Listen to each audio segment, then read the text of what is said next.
This is a short bite episode of Homeschool Together.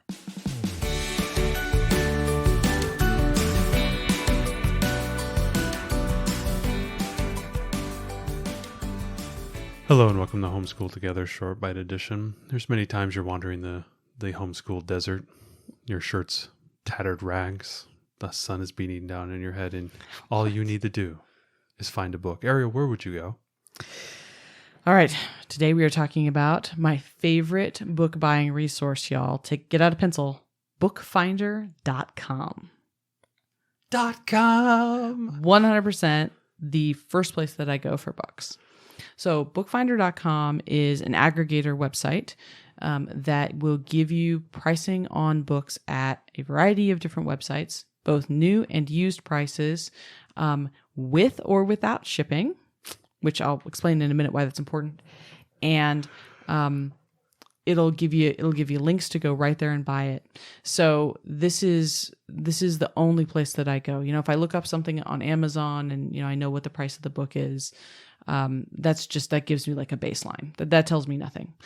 Bookfinder is where I go. Bookfinder is where I have gotten Usborne books for a fraction of the cost because I get them from the UK. Mm-hmm. Why pay? I think I got like the first library or whatever Usborne books. I want to say they were like $100 here. I got them for like $50 because I bought them from there. And so, but you can really find out the best place to get a book. So the way the Bookfinder works, you can either search for author or title. My advice is you need to have the ISBN, because if you just search for the title, there's been so many different editions of the books, and I find that it's just easiest to get the ISBN. So usually I know kind of Amazon's pricing. I'm on there all the time. I buy plenty from them. So, I don't feel bad about it that I go and I grab the ISBN. So I get the ISBN from Amazon and I go... The ISBN number will probably be, if you're on a book page, you go down to the product description, you'll see the Amazon number, but they'll also put in the ISBN there, and it's kind of like a table at the bottom. Exactly. Or, if you saw the book at a friend's house or something, you can take a picture of the back cover where the barcode is and the ISBN's right there. So, if you want to remember for later. I type in the ISBN and I hit enter. Now I have my zip code saved in there, so it's going to show me all the prices with shipping. This is really important because other aggregator sites will show you the price, but without shipping, what's the point, right? The shipping can kill it, and especially on books, which are such a low priced item.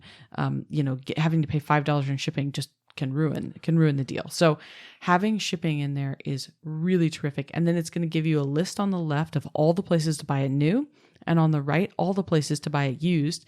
And for used, it gives you the different quality levels. So this is the cost for good, very good, like new, right? Acceptable.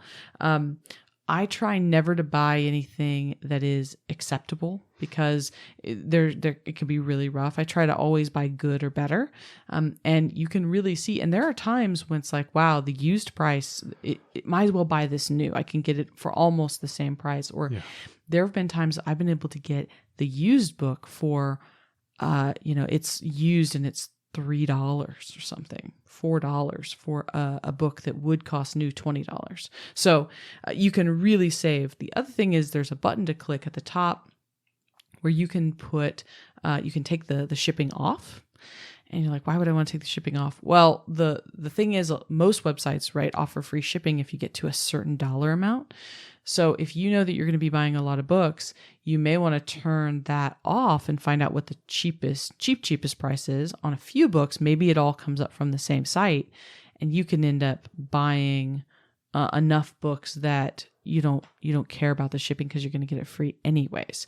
So you might want to just kind of look, especially if the cost of your book, like if you're thinking about the book that you're going to buy is going to be $20, a lot of sites are going to go free shipping at $25, $30, $35. You might be close enough if you picked up another book or two from that same site that you'd meet the free shipping anyways. So you definitely toggle it back and forth depending on what book you're getting.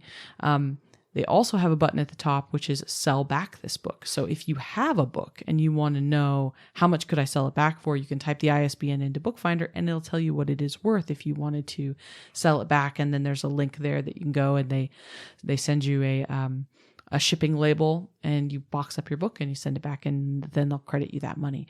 So this is my favorite way to find books.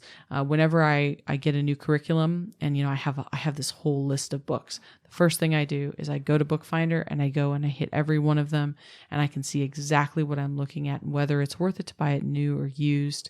And I've gotten tons of amazing used books through Bookfinder and discovered some great websites to buy books on that I didn't know about. I buy a lot of books on Second Sale now, and of course, Thrift Books and ABE Books are all shown on there, and your Amazons and other stores. And there have been some times I've been really surprised because I just didn't think to go and shop at this other store when actually it was more affordable. So it's amazing. So this is number one site for you.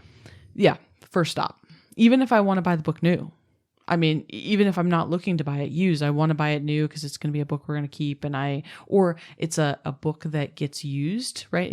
It's a workbook of some sort. I obviously don't want to buy it used because it might have writing in it or something. I still go to Bookfinder to find the best new price on that book. Wow. This is my first site. I don't buy any books without looking first on Bookfinder. That's your first stop shop. It is. It just gives me an idea of where I'm sitting. And one thing that's nice about this too is, especially because this is the used market and things do change through the year, different times of year there will be more used stock of books. Like I find that going on to it in like January, I could find used copies of books I couldn't find in the summer when I was looking to start my curriculum. But there had been enough turnover by then, and people had turned back in some books that they were now available. So try it at different times of year too. I try to buy my books a year in advance if I can. But yeah, Bookfinder is just, it's essential equipment in my mind to affordably buying books for your homeschool. Thanks so much for joining us today and making us a part of your homeschool journey. Please engage with us on social media. Join our Homeschool Together podcast group on Facebook and find us at Homeschool Together Podcast on Instagram. We'd love to hear your feedback, questions, and recommendations. Until next time, happy homeschooling!